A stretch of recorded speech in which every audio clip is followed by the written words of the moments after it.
Hello दोस्तों, मैं हूं रुपेंद्र और आज हम जानेंगे फर्स्ट, सेकंड, थर्ड और फोर्थ प्रोपोर्शन के बारे में। साथ ही साथ हम लोग जानेंगे कि दो नंबर्स का मीन प्रोपोर्शन क्या होता है और उसे कैसे फाइंड करते हैं। तो चलिए शुरू करते हैं। तो सबसे पहले हम लोग जानते हैं प्रोपोर्शन ही क्या होता है।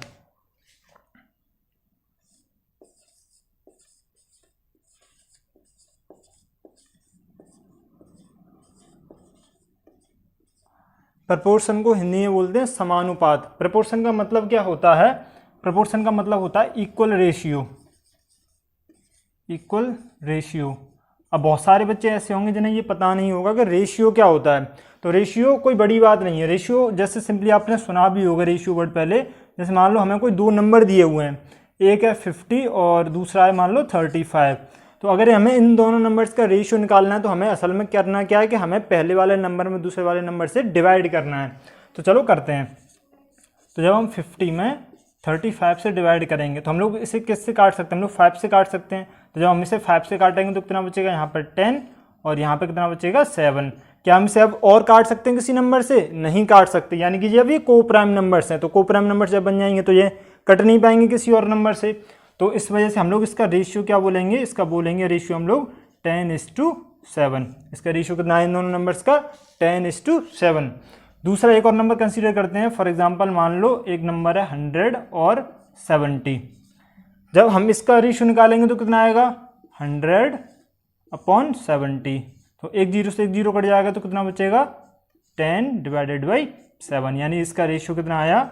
10:7। तो हमने जो दो रेशियो निकाले, क्या वो दोनों रेशियो सेम हैं? हाँ, वो दोनों रेशियो सेम हैं। तो जहां रेशियो सेम हो जाएंगे यानी रेशियो इक्वल हो जाएंगे नंबर्स के, तो उन रेशियोज को हम लोग क्या बोलते हैं? प्रोपोर्शन बोलते हैं। हम लोग बोल सकते हैं कि वो जो नंबर हैं, वो जो गिवन नंबर्स हैं, वो किस में है? प्रोपोर्शन में है। तो प्रोपोर्शन का असल मतलब क्या होता है? Equal ratio. हिंदी में बोलते हैं समानुपात। तो समानुपात हिंदी में जैसे संधि विच्छेद आप लोगों ने पढ़े होंगे, तो हिमालय का संधि विच्छेद क्या होता है? हिम और आल है। ऐसे ही समानुपात का अगर हम संधि विच्छेद करें तो क्या होगा? समान अनुपात। यानी वो खुद ही अपना मीनिंग छुपाए हुए अपने अंदर ही। तो हम लोग हिंदी में तो आसानी से पता कर लेंगे कि समानुपात का मतलब क्या होता है? समान अनुपात। और इंग्लिश में प्रोपोर्शन बोलते हैं। इंग्लिश में क्या होते हैं? Equal ratios. तो जहां नंबर्स के रेशियो सेम हो जाएंगे तो हम उन नंबर्स को किस में बोलेंगे कि वो प्रोपोर्शन में है, समानुपात में है। तो हम लोग इन्हें कैसे लिख सकते हैं? अब जब ये रेशियोज इक्वल है तो हम क्या इन्हें ऐसे लिख सकते हैं कि 50/35 इक्वल्स टू 100/70। क्या हम ऐसे लिख सकते हैं? क्यों? क्योंकि जब इनमें डिवाइड करेंगे तो भी कितना आएगा? 10:7। जब इसे डिवाइड करेंगे तब भी कितना आएगा? 10:7।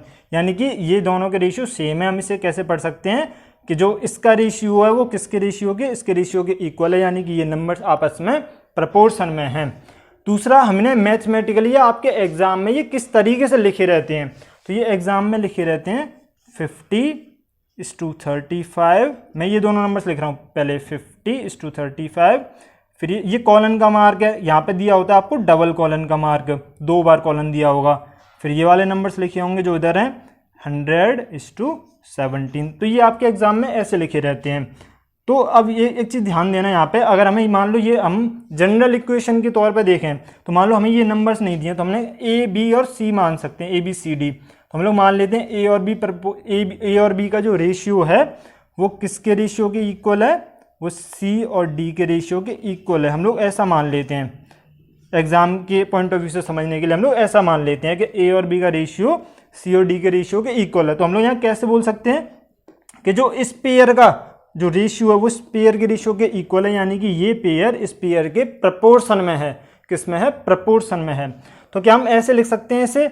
हम लोग डायरेक्ट जनरली अगर हमें एग्जाम में सॉल्व करना है तो हम लोग क्या करते हैं? ए का डी से मल्टीप्लाई करते हैं और बी का सी से मल्टीप्लाई करते हैं। हम इसे कैसे लिख सकते हैं? A into D equals to B into C. ऐसा कैसे लिख सकते हैं? ऐसा इसलिए क्योंकि यहाँ ध्यान दीजिए, अगर हम इसे जो ए रेशियो बी और सी रेशियो डी के जो दे रखी है फॉर्म, अगर हम उसे इस फॉर्म में लिखें तो हम लोग उसे कैसे लिख सकते हैं? हम लोग क्या उसे ऐसे लिख सकते हैं? A/B equals to C/D। तो जब हम इसे ऐसे लिख सकते हैं और जब हम इसका क्रॉस मल्टीप्लाई करेंगे तो A इंटू डी होगा, A इंटू डी और इक्वल्स टू कितना होगा? C into B. तो इस वजह से हम लोग क्या इसे ऐसे लिख सकते हैं? हाँ, लिख सकते हैं।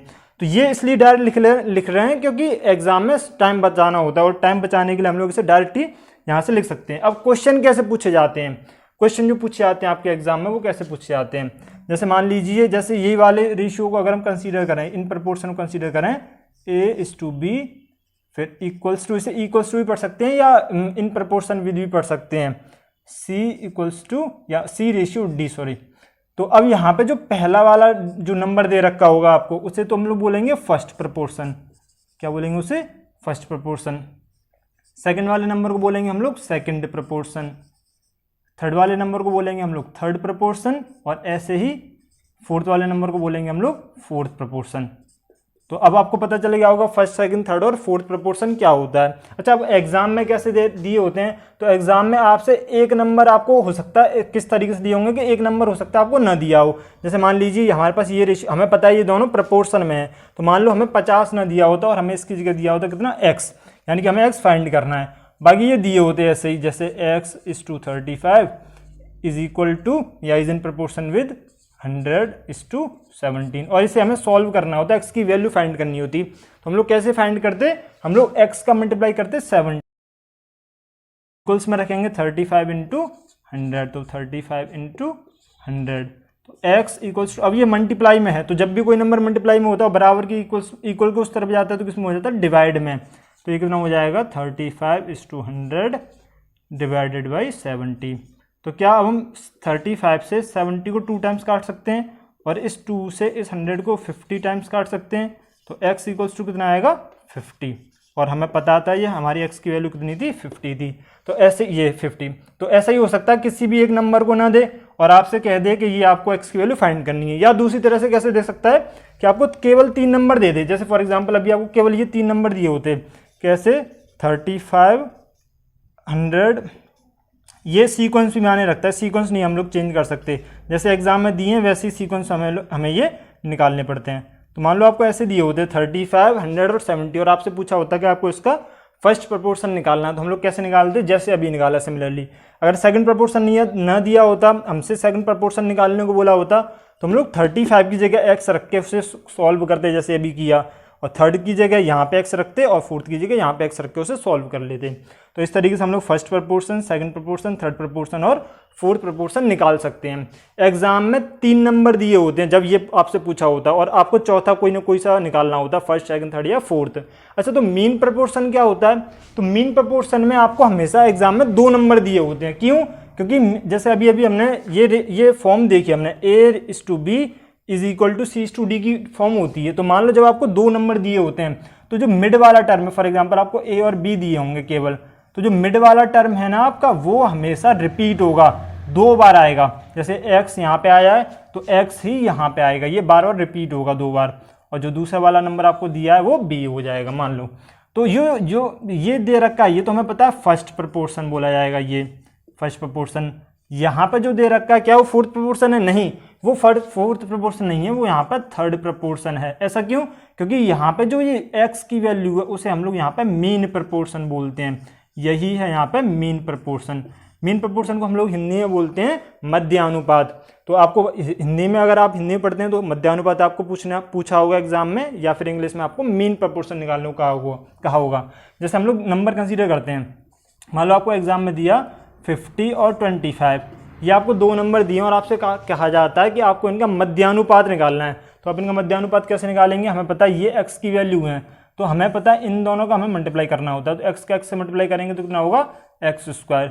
इक्वल से मान लो ये था पहला नंबर A और ये था दूसरा नंबर B, तो हमें इन दोनों का भी मल्टीप्लाई करना होता है, यानी हमें इन दोनों का भी मल्टीप्लाई करना है। तो कितना हो जाएगा 50 मल्टीप्लाई बाई 25। तो x की वैल्यू कितनी हो जाएगी √50 मल्टीप्लाई 25।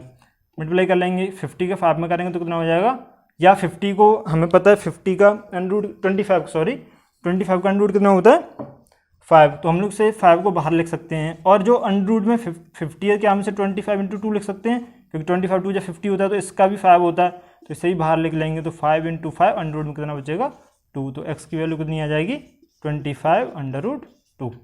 तो ये था हमारा मीन प्रपोर्शन।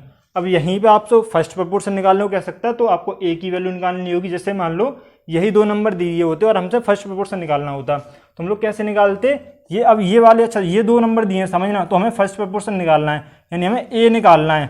तो ए के बाद कोई ना कोई नंबर आएगा, तो वो कौन सा नंबर आएगा? जो यहाँ पे पहले स्टार्टिंग में दिया होगा। अब हमें इसे यहाँ पे लिखना है 50। तो अब जब इसे 50 यहाँ लिखना है तो यहाँ कौन सा नंबर लिखेंगे? मैंने अभी भी बताया, यहाँ पे वो नंबर आएगा जो कि पहले दिया है। क्यों? क्योंकि ये नंबर हमेशा रिपीट होगा, ये नंबर 2 बार आएगा। तो अगर आपको एग्जाम में ऐसे दिया होता है, फर्स्ट प्रपोर्शन निकालना होता है, तो ये इस वाले नंबर को यहाँ पे हम लोग रिपीट करते हैं। तो यहाँ पे भी आ जाएगा 50 और सेकंड नंबर पे कितना आ जाएगा?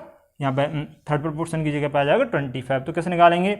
ए का मल्टीप्लाई करेंगे 25 में इक्वल्स टू इसका मल्टीप्लाई करेंगे 50 इंटू 50। तो A will be 50 into 50 divided by 25। 25 से इसे कितना काट देंगे? 2 बार, तो 52 जा 100। तो ए की वैल्यू कितनी आ जाएगी? 100। तो इस तरीके से फर्स्ट प्रपोर्शन भी निकाल सकते हैं आप और थर्ड प्रपोर्शन भी। तो दोबारा रिवाइज करो, क्या क्या दिया होगा? जब आपसे 3 नंबर दिए होंगे एग्जाम में, तो आपसे फर्स्ट, सेकंड, थर्ड और फोर्थ प्रपोर्शन में से कोई सा भी एक पूछ सकता है। जब आपसे 2 नंबर दिए होंगे तो आपसे फर्स्ट, थर्ड या मीन प्रपोर्शन को निकालने को कहेगा।